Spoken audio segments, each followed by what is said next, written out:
De volta com o Bandeirantes Acontece. Zaidan, fala um pouquinho do que aconteceu ontem à noite com a votação lá da PEC do voto impresso e o resultado que cada um faz uma análise diferente, né? Cada um puxa para o seu lado. O fato, o objetivo, é que foram 229 votos a favor, 208 contrários.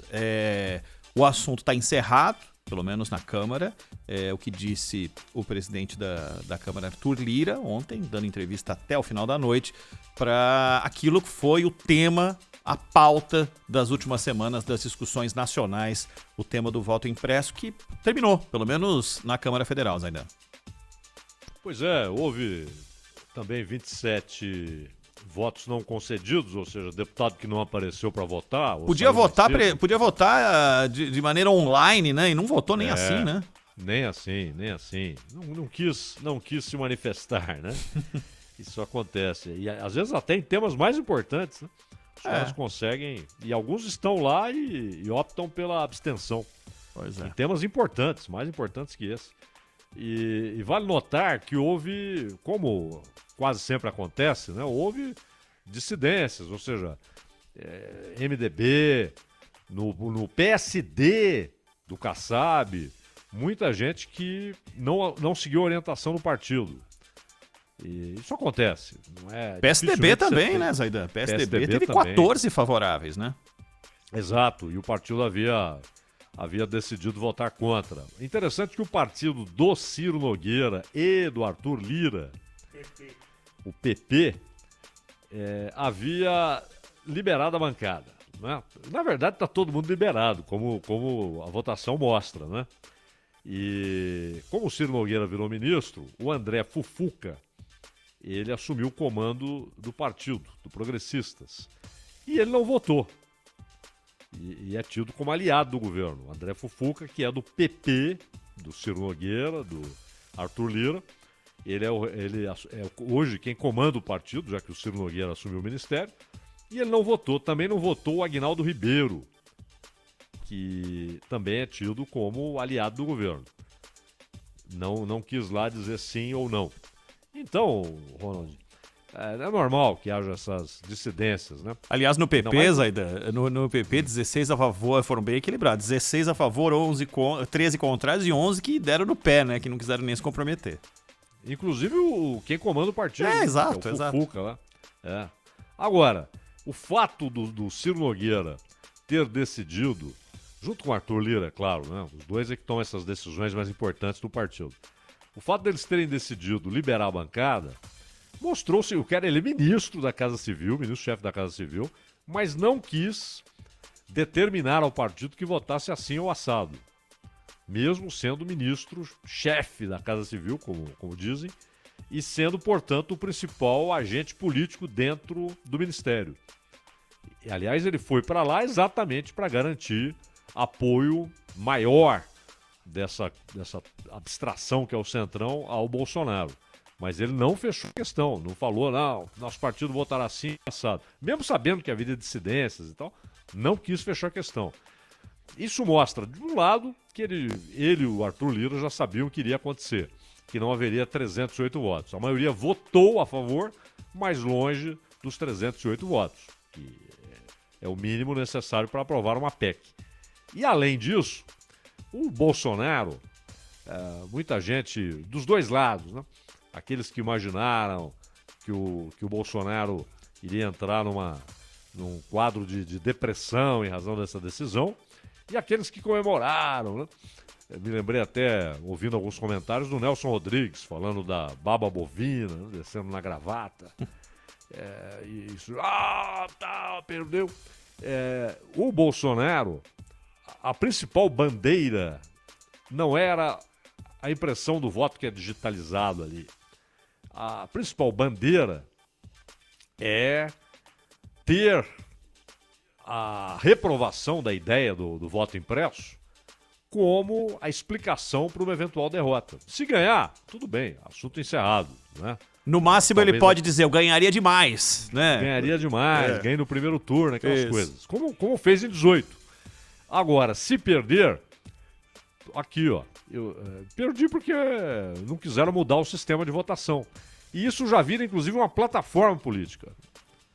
Vira uma plataforma política como virou pro Trump. E olha que são circunstâncias diferentes. Nos Estados Unidos fizeram uma lambança com a eleição. Uma lambança. O voto pelo correio se mostrou fragilíssimo em termos de segurança, pela maneira como o processo era feito. Mas o Trump já combatia isso muito antes da eleição, porque sabia que era a sua plataforma política. Ele que tem como meta voltar à Casa Branca. Talvez não consiga, talvez não ganhe primárias dentro do partido. Hoje ganharia, mas é uma plataforma. E o Bolsonaro usará isso em caso de derrota como plataforma e com uma explicação para dizer, olha, o sistema se insurgiu contra mim, né? Houve uma conspiração e a prova foi isso, os caras não aprovaram. Lembra o ano passado, tal.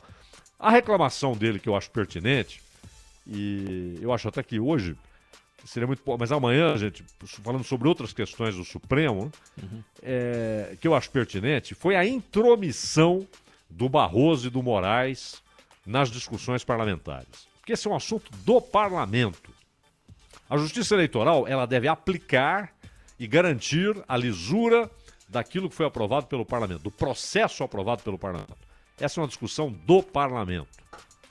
Então, o Barroso ter reunião com dirigente partidário, o Moraes tentando estabelecer ali uma influência sobre os parlamentares, isso é nocivo, isso é ruim.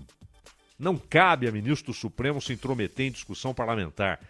O que cabe a ministro do Supremo é defender a Constituição, julgar à luz da Constituição. O que cabe a juiz do TSE é julgar assuntos pertinentes à eleição e, claro, determinar como será a aplicação daquilo que o parlamento decidiu. Então, Ronald, se tivesse, se coubesse aos eleitores votarem nesse troço, né, eu diria não, mantém do jeito que está. Porque eu acho que vai bagunçar ainda mais o coreto se meter o papelzinho na história. Porque aí haverá mais intromissão de pessoas, né? Então deixa do jeito que está. Não, e o processo que será criado a partir de então, né, Zaidan, inevitavelmente que se cria um novo processo de auditoria e que logicamente será pedida por qualquer um que se sinta... talvez se tornaria o processo eleitoral mais longo da história, né? Como a gente acompanha, às vezes, em outros países, que as coisas não se resolvem. Não que isso não possa trazer algum tipo de lisura a mais. Mas você imagina o que seria o dia seguinte do resultado com a possibilidade de haver essa outra forma de verificação? Processos e tudo mais. Claro. E além disso... Eu nem gosto daquele argumento do Barroso, isso iria judicializar a eleição. O tribunal está lá para trabalhar. Sim, para dar resposta. Se alguém contesta, ele tem que dar resposta. E mais, sempre caberá à Justiça Eleitoral aceitar ou não um pedido de recontagem. Ele não é automático. É preciso apresentar algum argumento para que aquilo seja determinado pelo tribunal. Vamos investigar, vamos fazer uma recontagem, está tudo bem. Agora, quando você tem o papel, você tem gente. Você tem o transporte físico, você tem gente contando, e aí você cria uma possibilidade de até maior de manipulação. Então eu diria, deixa do jeito que está.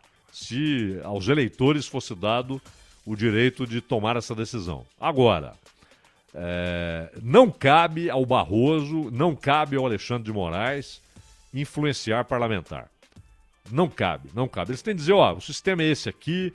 E outra coisa, eles precisam sim, porque muitas dúvidas ficaram, muita gente aceitou a história de que nós temos um sistema fraudulento e eles precisam provar pro eleitor, não é pro Bolsonaro, não é pro Sampaio, é pro eleitor que é a lisura máxima possível. É uma obrigação deles. E não apenas ficar dizendo, não, o sistema é confiável. Não basta o Barroso dizer isso. É preciso demonstrar cabalmente isso aí, de maneira didática e tal. E não se intrometer em discussão do parlamento. Agora, assunto encerrado. Claro, o Bolsonaro vai continuar falando. Provavelmente amanhã, naquele ao vivo dele lá, ele vai falar a respeito, talvez até bastante. E se perder a eleição, vai falar muito. a respeito disso, até como plataforma de lançamento do que virá depois, do que ele vai pretender depois. Mas o parlamento é que tinha de decidir e decidiu. Assunto encerrado. Não passou, não teve voto suficiente para passar.